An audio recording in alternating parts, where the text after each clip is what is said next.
All right, I think people are joining. I see we have already 5th in the line, so welcome. Good evening here in Switzerland. Good morning, West Coast. Good afternoon, and good morning. Welcome everyone to the 4th and last installment of our 4-part webinar series that presents a deep dive into the Swiss UAV ecosystem and its many facets. The objective of this webinar series has been to increase your awareness and to outline how your company can participate in Switzerland's technological and regulatory march towards the future. Each webinar in this series offers in-depth perspectives.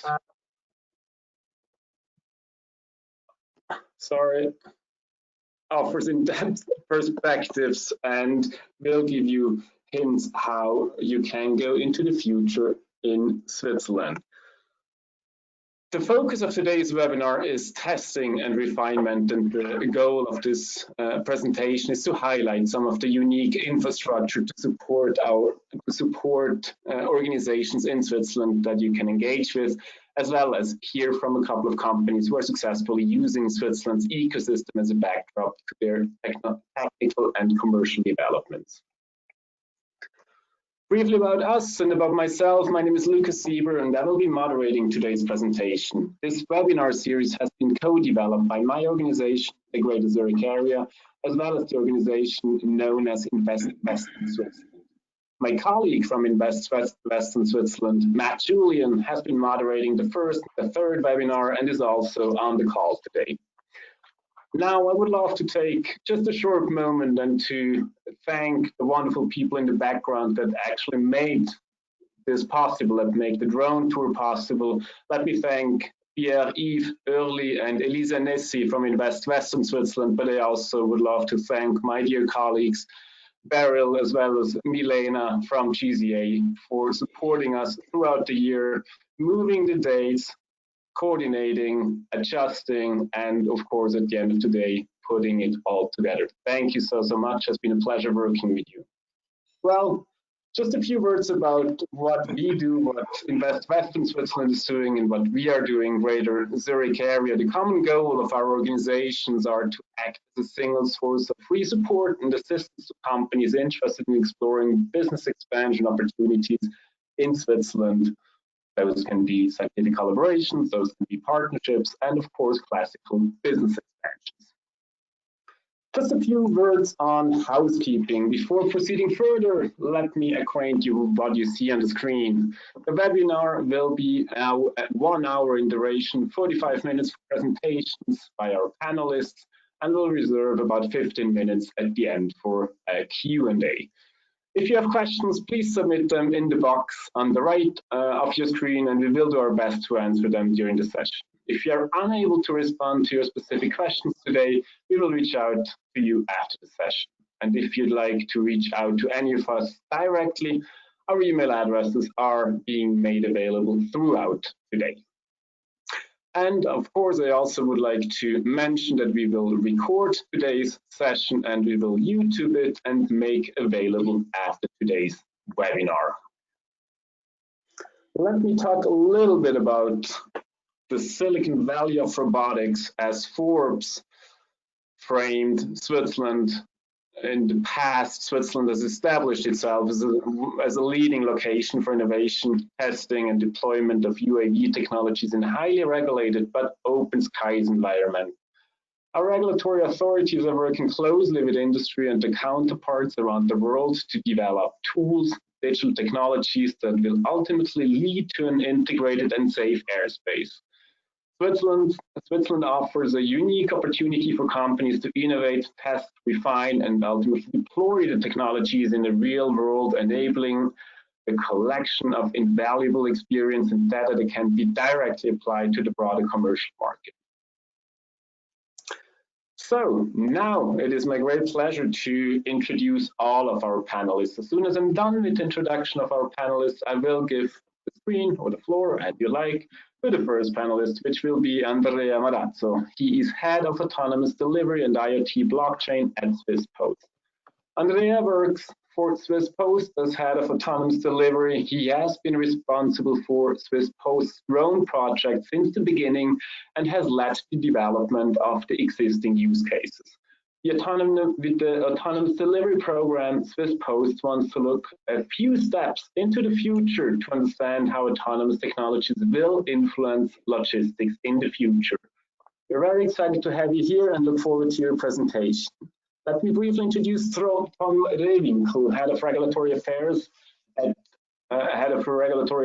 Europe at Matternet. He will be our second speaker. Tom works at Matternet, the global leader in urban drone logistics. He lives in Zurich. He is responsible for the regulatory and safety strategy of Matternet in Switzerland and the rest of Europe, at the moment focusing on the implementation of the new EU drone regulations and the impact on Matternet operations. In previous roles, Tom has been an air traffic controller at the Netherlands Royal Air Force, and he has worked as the head of risk management at Skyguide.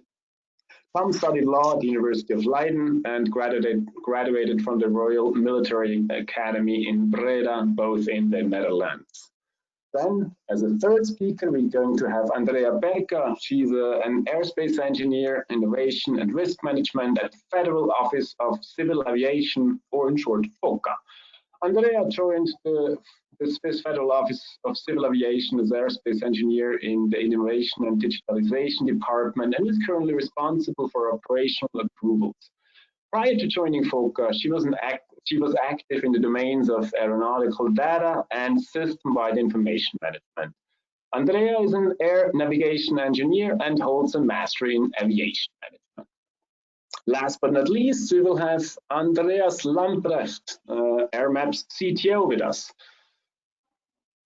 Airmap is the world's leading airspace management platform for drones, headquartered in California. In his role, Andreas is responsible for the company's research, development, and product management efforts. Since starting at Airmap, Andy has co-led the global development team from the company's European bases in Munich and Zurich. Before joining Airmap, Andreas spent a decade at Audi, helping shape the future of location, mobility, autonomous driving, and high-definition maps, while also defining the technology strategy. Andy holds a PhD in automotive engineering from the Technical University of Chemnitz in Germany. Andreas is based in Munich and travels to Zurich frequently. Now it is my great pleasure to give the floor to Andrea Marrazzo from the Swiss Post. Andrea, the floor is yours. Thank you very much, Lukas, and thank you for the organization. So I will just jump directly into the presentation. I hope you see my screen. One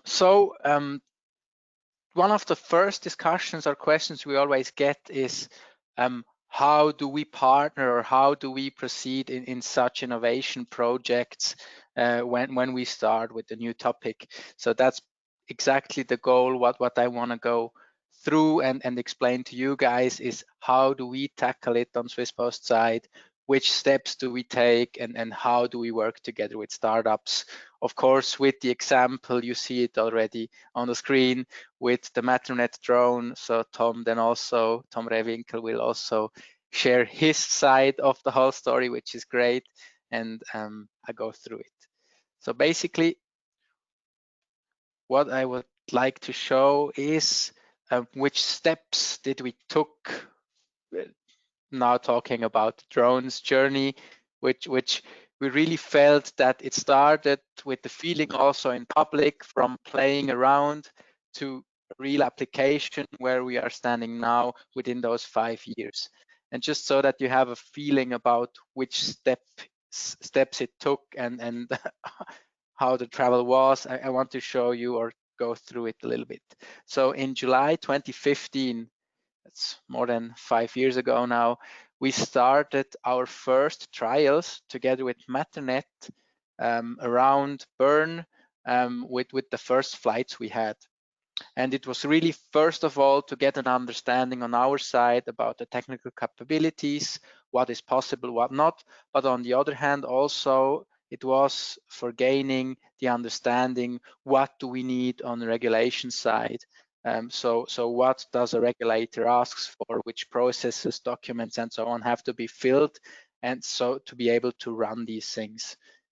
but it really was kind of a first technical proof of concept to see whether it makes sense or not. And maybe here a small anecdote. When we started those tests, we were flying back and forth in a rural region near Bern, and it was summer 2015. It was pretty hot, and we flew there day in, day out for 2 weeks. And one day we were flying on a small hill up and down to see how the drone reacts with climb and declimb, which was pretty interesting and was important for us to get this understanding.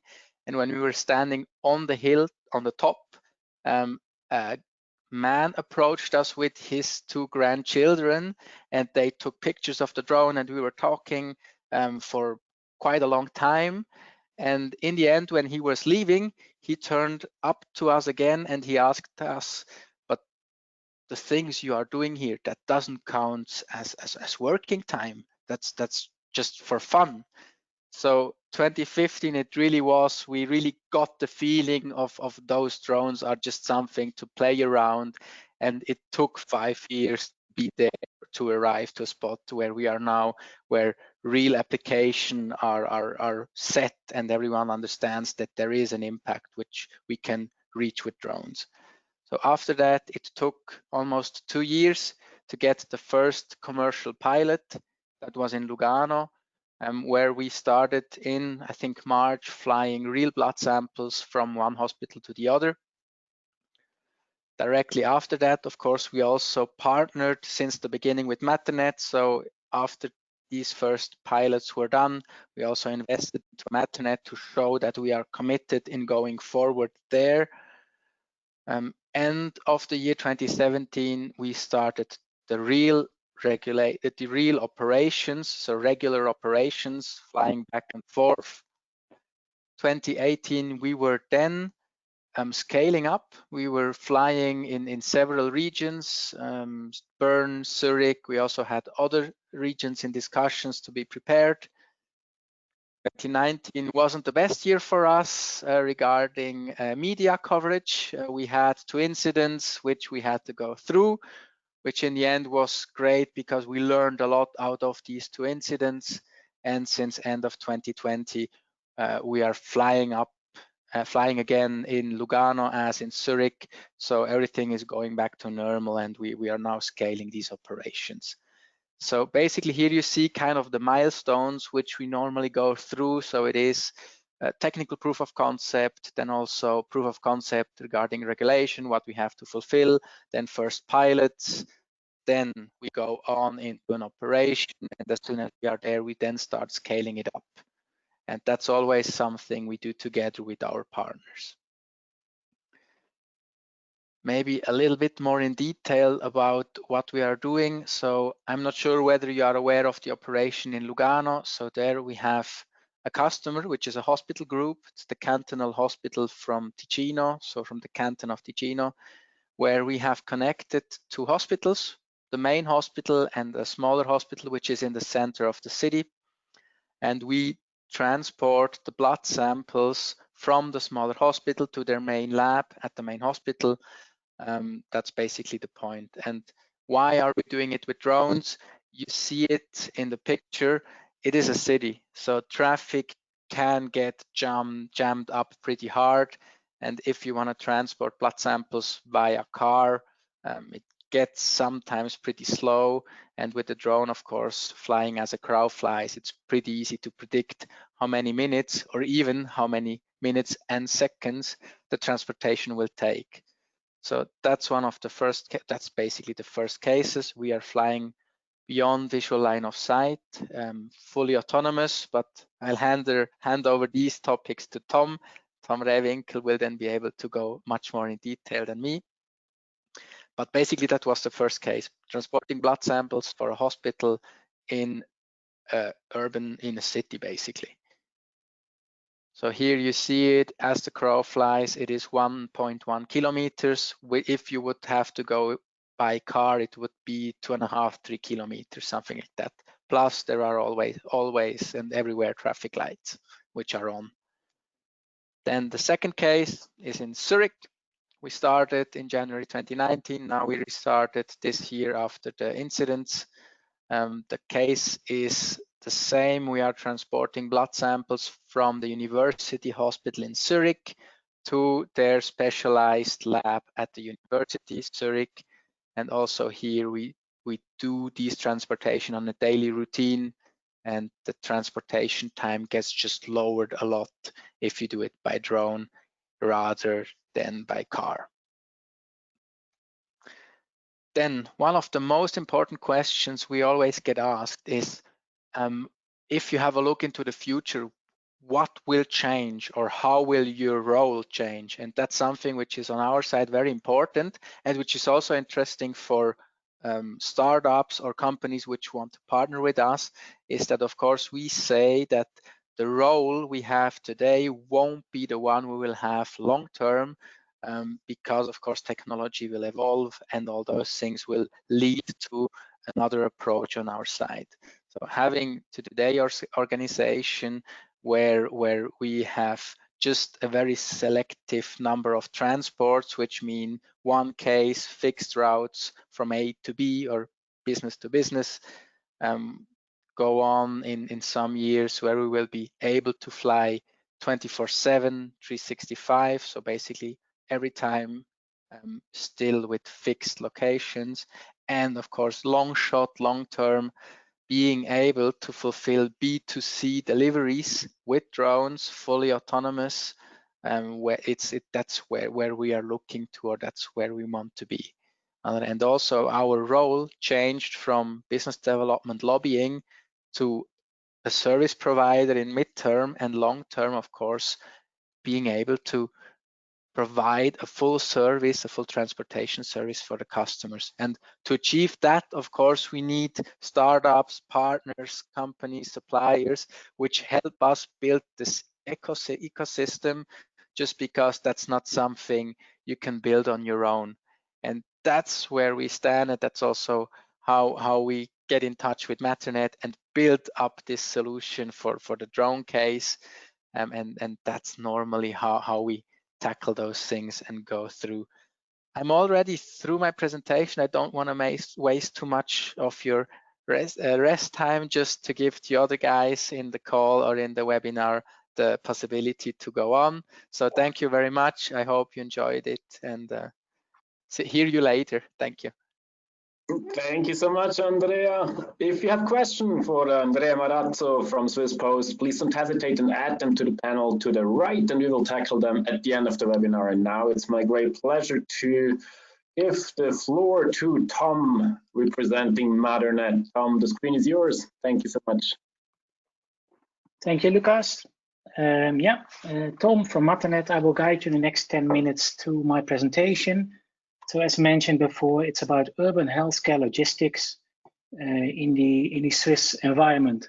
So where did it start years ago for Matternet? The vision of Matternet, and not just for Matternet, is of course that the urbanization continues. Although we see now with COVID that it slows down a bit maybe, but it will continue afterwards again. And with an expected 80% of the worldwide population in 30 years living in huge cities, of course, we will have the on-demand economy requests, and e-commerce. Now, with the cities being more crowded and pollution or whatsoever, on-demand delivery today already, so not even in 30 years, but today already is, as Andrea told before, already slow, especially unpredictable, because what takes normally 10 minutes can take 30 minutes in case of an accident or whatever. And it is relatively expensive. So what is the vision of Matternet there? It's on-demand drone delivery, as you see here in the city of Zurich by night. On-demand drone delivery, it's fast, it's predictable, as Andrea said before as well. We know exactly, of course, with a certain margin and a buffer, but we know exactly the flight time of a route. And it's relatively inexpensive, especially if you compare it to a 24/7 availability. Now, Matternet from Switzerland, Matterhorn, the famous mountain from the Toblerone chocolate as well. No, it's not. It's not Matternet, Matterhorn. It comes from the two words of matter and net, creating a network of matter. That's where the name comes from. And below the screen, you can see some of our partners, Sony Innovation Fund, Boeing Horizon X, Mercedes-Benz, and indeed, as Andrea said already, Swiss Post, luckily as well. So how does our ecosystem look like? We have everything is developed in-house and manufactured in-house. We have a platform, we have applications on our iPhones in the cloud. We have a vehicle, our Matternet M2 drone, a speed of maximum 70 kilometers per hour, a max payload of around 2 kilos, takeoff weight around 13 kilos, range approximately 20 kilometers maximum. We have a landing pad with beacons and sensors to be able to have precision landings from A to B. And we have our mission control, which is similar to air traffic control, as you will see in a couple of slides. And for the landing pad, what it means, too fast. The landing pad will be replaced in the near future by the Matternet station. We have one built up here in Zurich already, and we expect it to be assembled in Lugano, south of Switzerland, in the month of January. The idea of the station is that at the beginning, our operators, but taken over by hospital personnel themselves, they load the drone, which is landing on the top, of course. It will open up. The drone lands, and the people can load in advance already. The station can hold up to 5 payloads. In the near future, also battery and battery charging. And the drone lands, the battery is swapped, or the payload is loaded, unloaded, and then you really create an autonomous network where you don't need any operators anymore, besides the flight director on the mission control, which I will show afterwards. How does it look like, the ecosystem? We have the platform in the middle. We have our operators on the departure and takeoff, and the landing. We have our station or landing pad and our drone, of course, and we have our mission control, our flight director. And our system is fed by, in particular case of Switzerland, by air traffic data provided by SkyGuide, the Swiss air navigation service provider, and other operators. They feed the Airmap feed, the UTM provider, and I expect that we will hear more about it later on from the other Andreas. And the Airmap feed goes then into our platform, and we will see it later on our mission control. The idea is that, as I mentioned before, the operator will disappear with an automated system with stations in place. Now we go to a bit more into detail on our Swiss operations. Andrea mentioned it already. Here we see Lugano again. Behind us is the other hospital. The green line is the route into the other hospital in the south. In general, we apply the SORA, the specific operational risk assessment, which is more and more accepted as more and more globally accepted even as a qualitative risk assessment methodology. We apply it for years already, and it's also now incorporated into the new European regulation, 2019-947, the drone regulation. So we apply this SORA approach, and in the total package, which is sent then to the FOCA, to the regulator, another Andrea will explain a bit from the FOCA perspective there maybe. And we use, of course, geofencing as well. You see below a route over the Zurich Lake. In green, the specific route the drone will follow via GNSS. In orange, you see the containment area. So the drone has to stay within the 50 meters each side of the green route. And in whatever case the drone is not able to maintain that 50 meters on each side, it will activate the flight termination system with a parachute coming down, staying within the gray area, which is the so-called ground risk. The ground risk you see here related to Lugano, you see 2 routes, a white one and a blue one. The white one is during night because it overflies areas where people might be during the day, like a university and a park. But in the night, no one is there, so we can fly over. During the day, the ground risk would be too high, so we fly the blue route. At the moment, we don't fly the night route, it was last year. But that's how we deal with getting to a ground risk acceptable for us, of course, and finally for the regulator as well. We fly in controlled airspace, BVLOS, beyond visual line of sight. These we saw already from Andrea. We have a bit more in between already. Well, almost 5,000 flight legs with more than 2,300 successful deliveries. Zurich, here you see the BVLOS route in Zurich. On the, let's say, the southern part is where the university hospital is. It's a 2.25 kilometer route, 2.5 kilometer route towards the laboratory in the north. And some Zurich facts, also more than 1,100 flights and still continuing. Here quickly a bit about our mission control. So as I said, it's similar to a flight traffic control. You see the Zurich Lake here in the middle and the Zurich area around. The route is the gray line. In blue in the middle, you see our drone with two circles pointing out traffic avoidance, traffic collision avoidance circles for 30 seconds and 1 minute. If we would have crossing traffic, then the system would warn us with, if needed, even with the 30 seconds and 1 minute circles, to eventually, if needed, do avoidance accent. So a return or lower with the fly lower with the drone. And in general, the idea is, of course, to have a better situational awareness, where the information, of course, is available as well. And finally, all to be used for situational awareness for deconflicting. And again, with the feed from Airmap, for example, to understand the picture, the other aviation stakeholders in the area. How does it look today? That's something for the future. And today, here you see a nice picture of the Lugano Hospital on the left. In front, you see a Rega HEMS helicopter, and just visible is our drone. So we have everything available to avoid on a tactical and strategic way, even strategic mitigations to avoid any collisions or incidents whatsoever. But it's all not the most efficient way. It's based on procedures, it's based on coordination with air traffic control, all these kind of things. It works, but it's quite time consuming. And of course, in the future, we want to better integrate manned and unmanned aircraft traffic in this lower airspace, the very low level airspace, by exchanging flight data and flight paths and flight plans.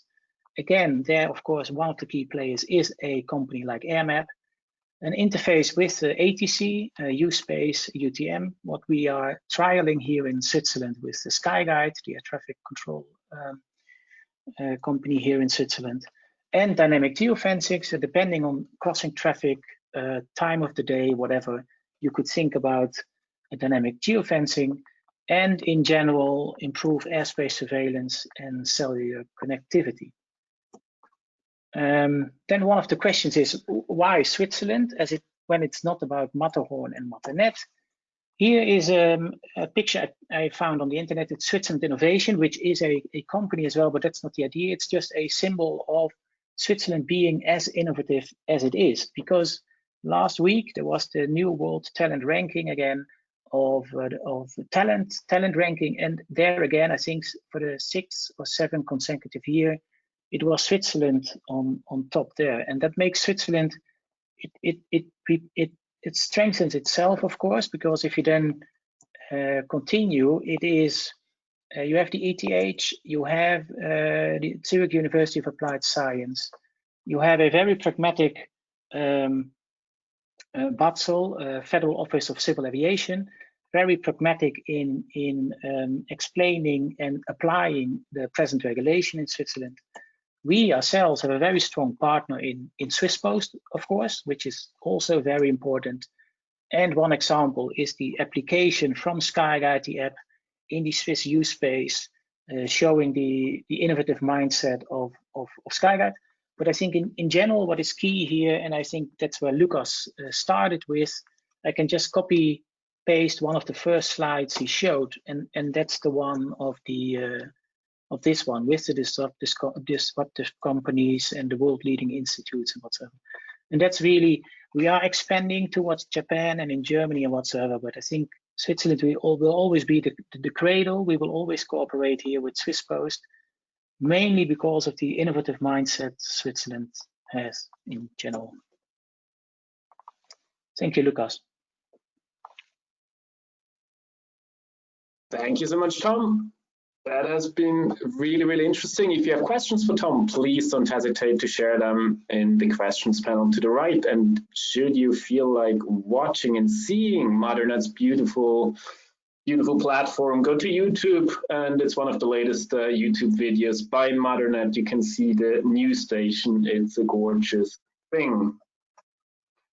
So this gives me the pleasure to give the floor to the next speaker. I believe it's Andreas Lamprecht. No, it's Andrea Perca from FOCA, my mistake. Andrea, the floor, the screen is yours. Thank you so much.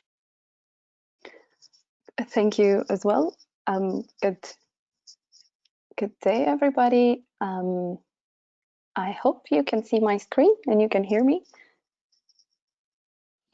Yes, all good. Thank you. Oh, great.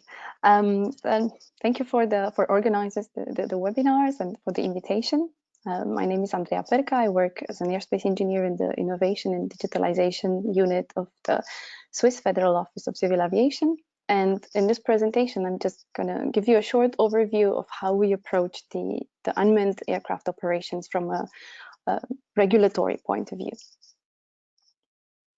So first, about some words about us. So if you participated in previous webinars, in the first one, actually, you probably have heard my colleague Marcel Kegi, the co-leader of our unit, talking about our mission and our group.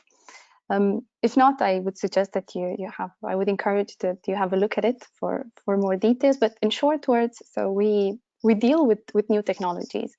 So our mission is we look at the way how to find the right regulatory framework that on one side protects public interest, safety, security, environmental protection, but in the same time also support and maximizes the room for innovation and makes it possible for companies who are in research and development and academic bodies to get innovative ideas from concept up to a deployment phase. So how we look at unmanned operation is different than how the traditional manned aviation is being built, and the main difference comes on one side by the fact that in this case there is no human on board, and then also from the novelty of the operations and the experience that we have. So the approach is it's rather holistic. So there are different elements that build up an activity and a test, for example, but everyone it's different in itself. Everyone can be specific. So that's why, as Tom mentioned in the previous presentation, we use a specific operation risk assessment, the so-called SORA, which is a methodology that allows us to address each activity, each operation in an individual manner. So this methodology in itself, it's rather non-prescriptive. However, it puts into a same frame, the language and the safety targets for such operations. So in principle, it looks from the risk. If every activity will have its own risk, and in the same time, it will require own mitigation measures to address these risks. That's why. Again, to compare it with the manned part, it's less prescriptive, and it's up to the operator to have the possibility to build a safety case and to show to us as regulators how the safety objectives can be done. In short terms, like how the methodology addresses it's from one side looking at the ground risk. So the risk for people that are below the flight path, and as much as on the air risk. So we're looking at the whole ecosystem of the other airspace users. And building up on this, a whole language, which is very important because it's the language that we have between the regulators and the applicants in order to make sure the understanding is assured.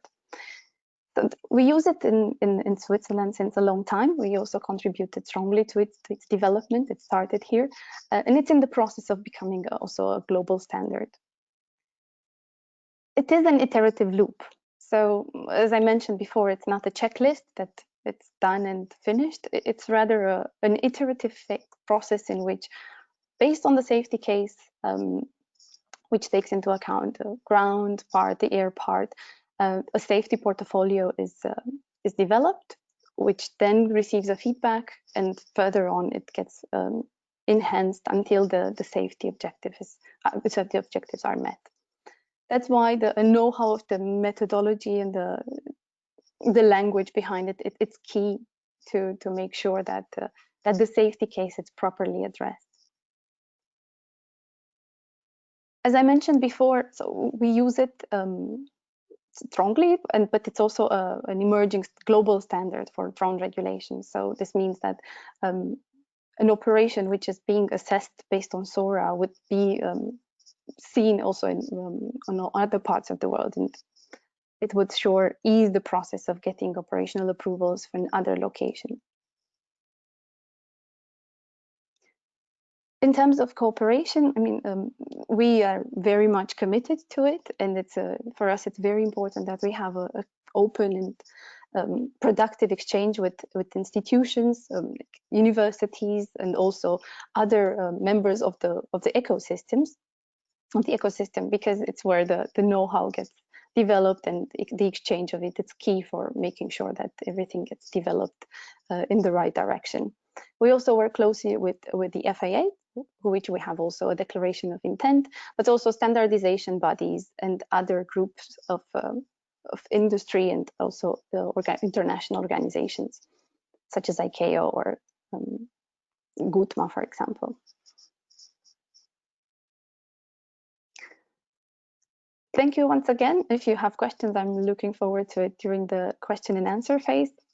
And I hope I could give you an overview of how we approach the operational approvals within FOCA. Thank you so much, Andrea. You absolutely could do that, and you were able to show that, and I look forward to the questions. Please, dear guests, don't hesitate to share your questions on the right side of your screens.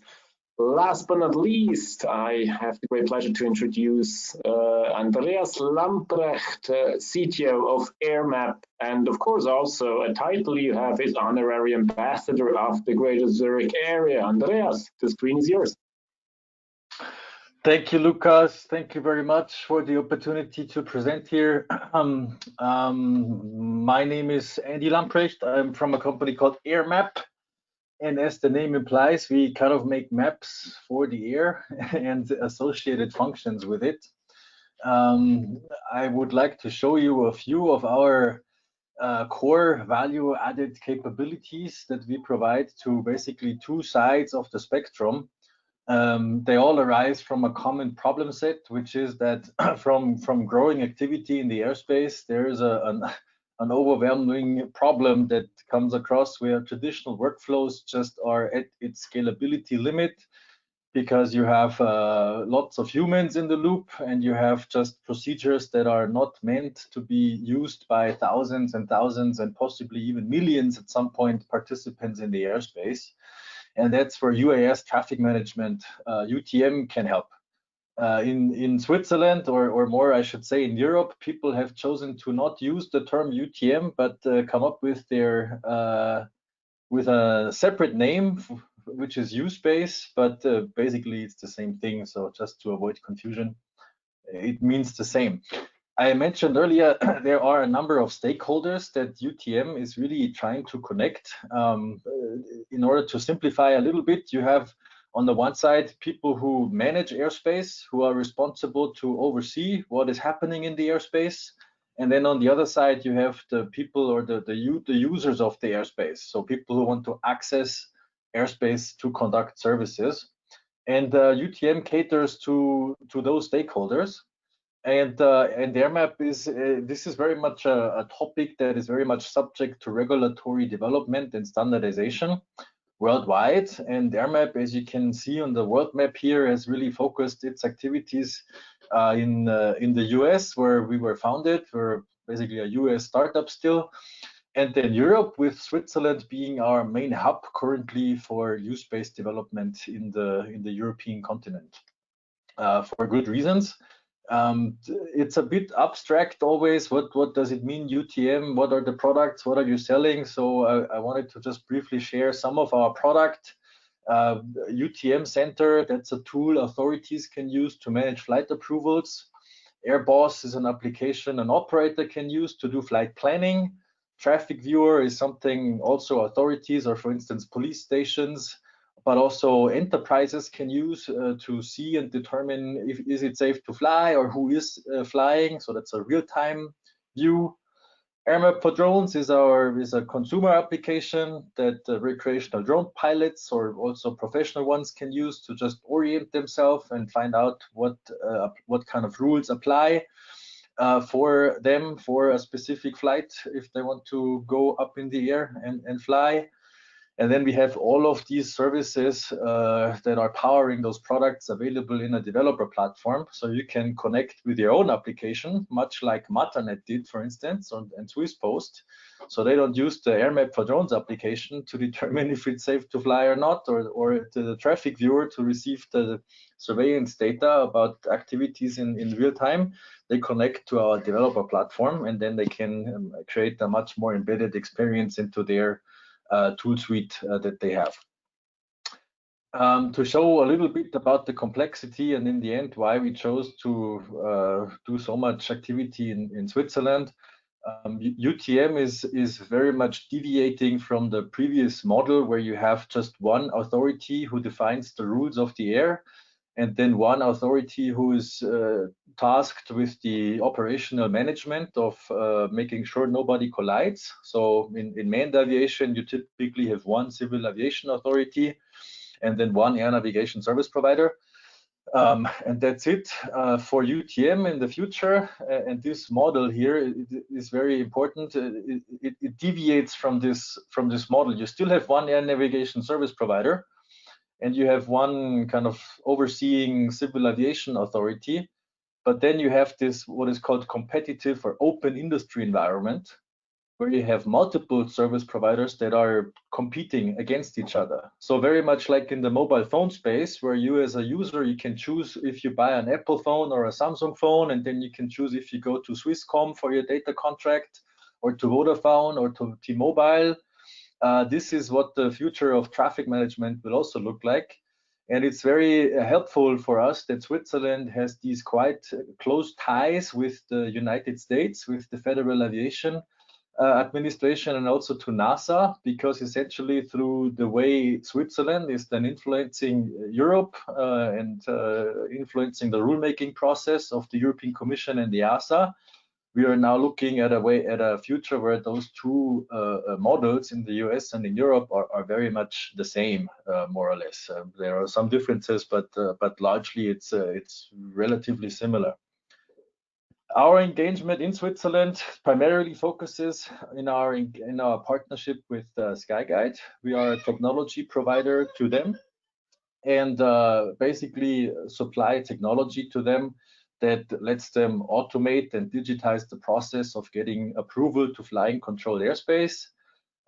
This applies for drones, but also all kinds of other special flights like balloons or fireworks or photo flights, but also the Matternet, the blood delivery flights in Lugano, for instance.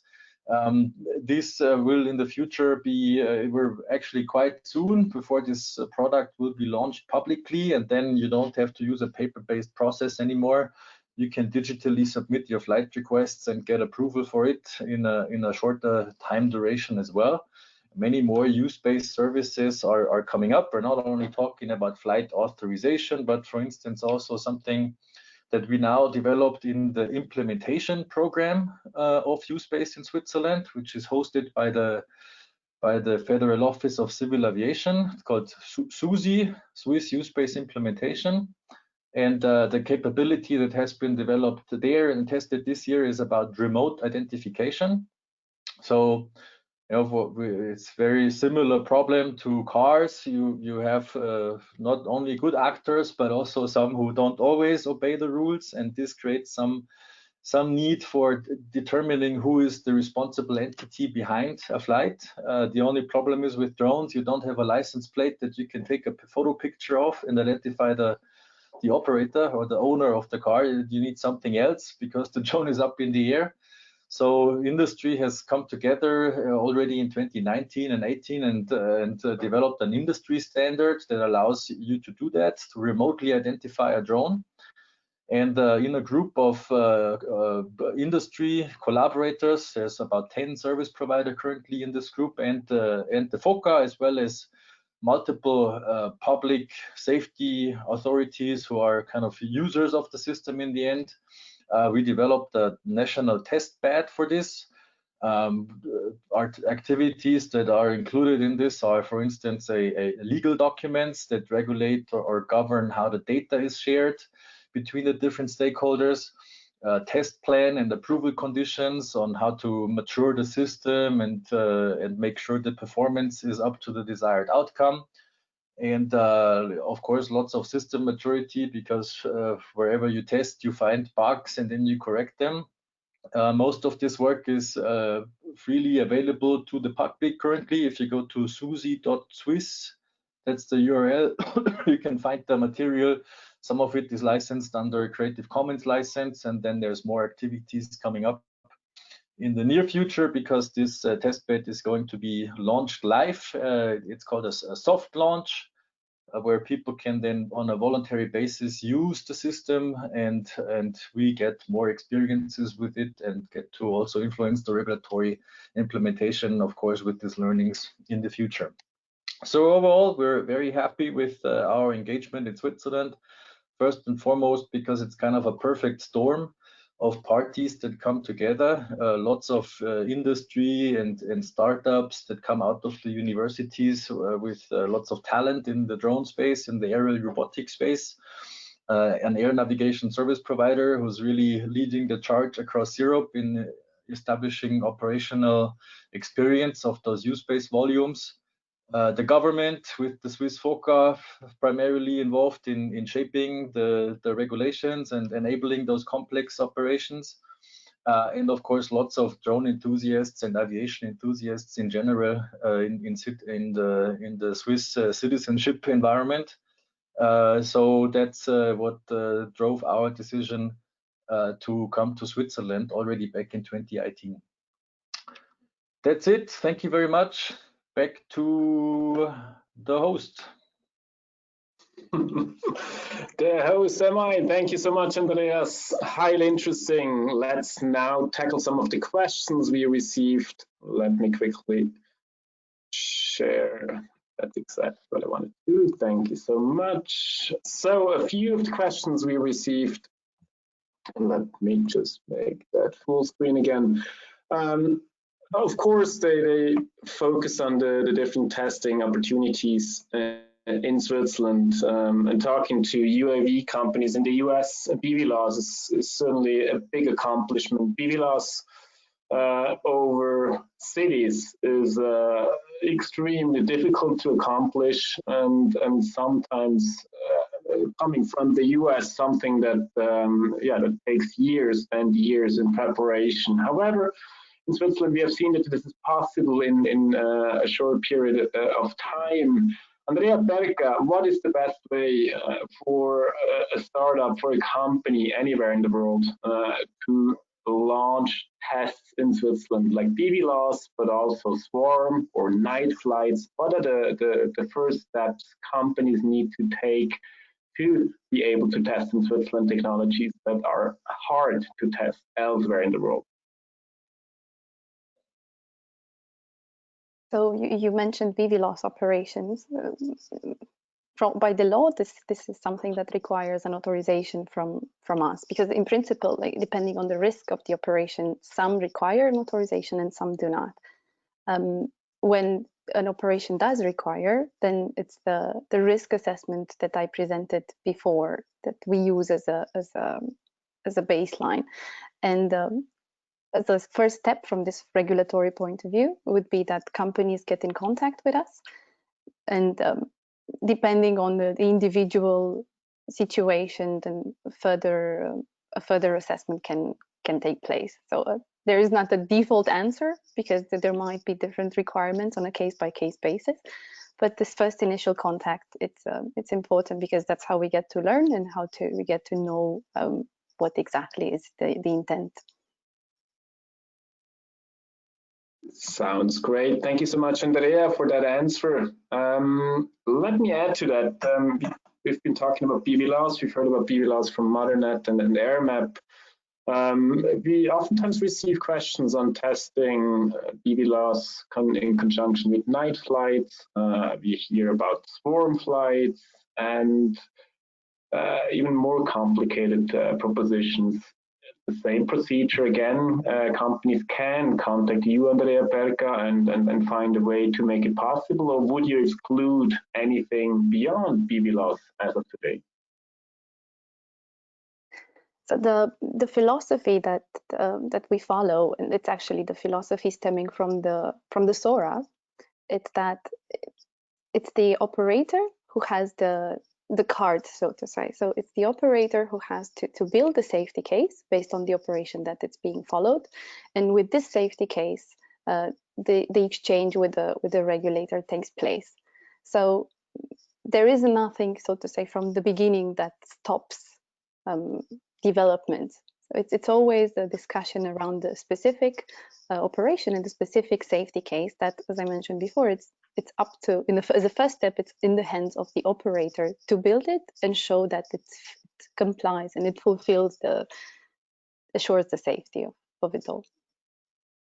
Sounds good. Thank you so much. Then we received a question for Andrea Marrazzo. Could you please elaborate a little bit on Swiss Post's plan for heavy payload and manned UAVs? Is that something you guys spend time on?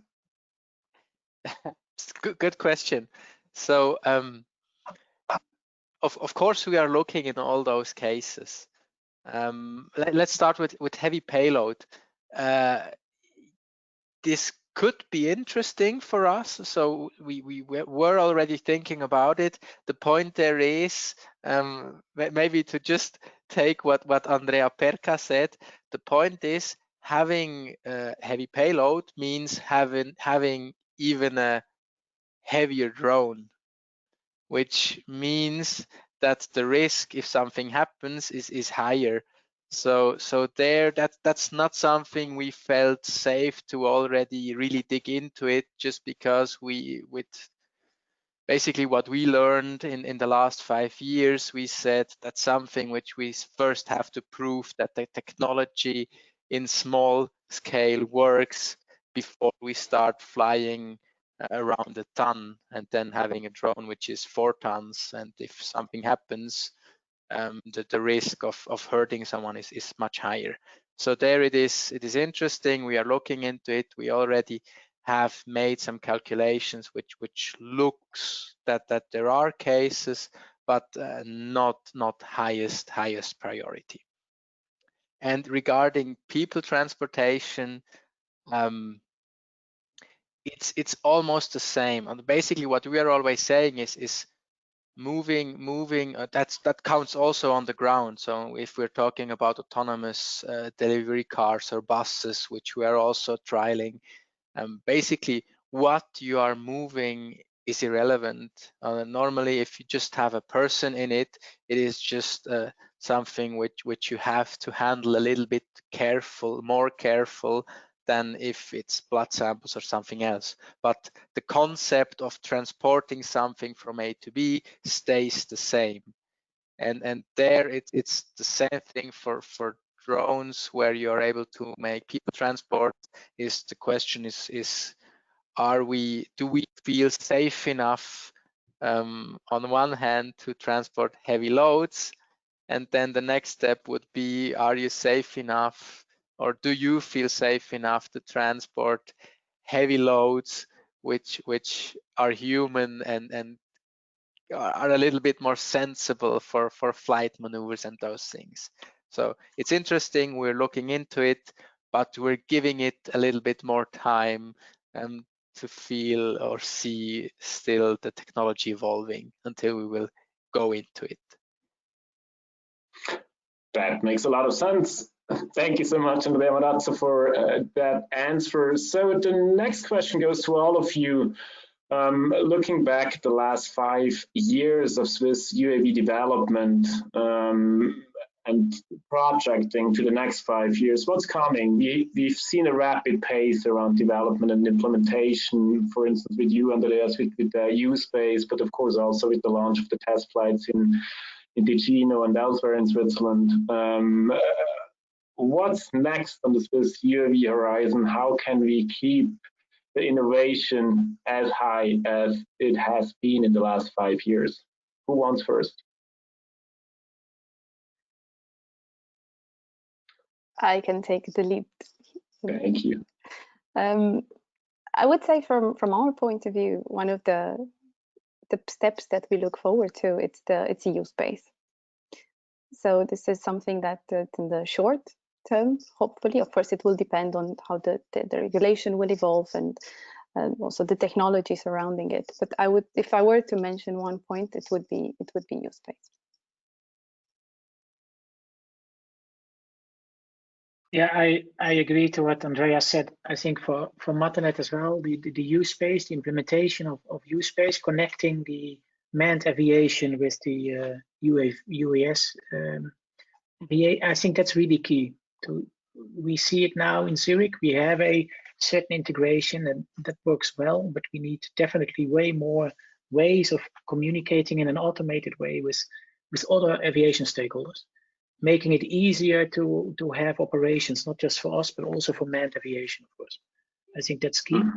And yeah, I'm looking forward to it, cooperating with SkyGuide and Susi and Airmap. So let's see. Sounds good. Thank you. Andreas, what's your position? What's the next step for Airmap in Switzerland?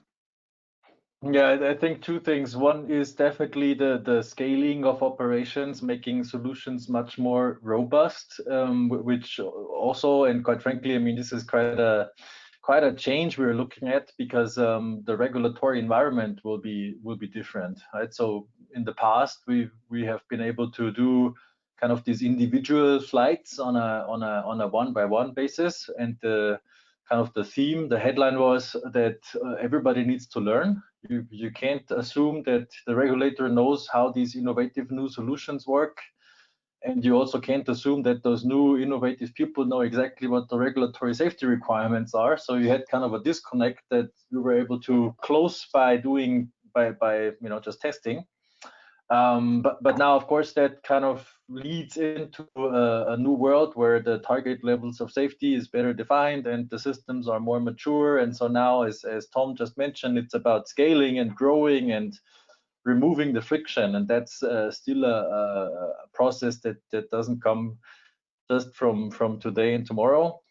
Another aspect that is I think really interesting, and we had another Swiss company making some news in the past weeks, is indoor operations with drones, because there you of course don't need so much to think about what the airspace looks like and what other aircraft are in the sky, but there's still a ton of room for innovation in those logistics use cases that happen indoors. So I find that quite interesting as well.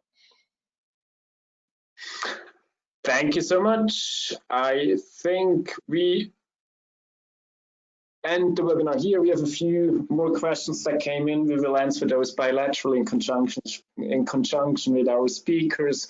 I would like to thank you, dear guests, for joining us today, for watching our presentations. I would love to, of course, thanks to the panelists, to the speakers of today's webinar. Last but not least, I would love to thank Invest Western Switzerland, Matt Julian, and my organization, the Greater Zurich Area, for the support throughout the year and putting together the 4-part drone tour across Switzerland. It has been a huge pleasure being involved with all of you. Thank you so much, and please watch out for the follow-up email, including the presentations of today's webinar. Have a lovely evening, a great day, and hopefully see you soon. Thank you so much. Thank you. Thank you.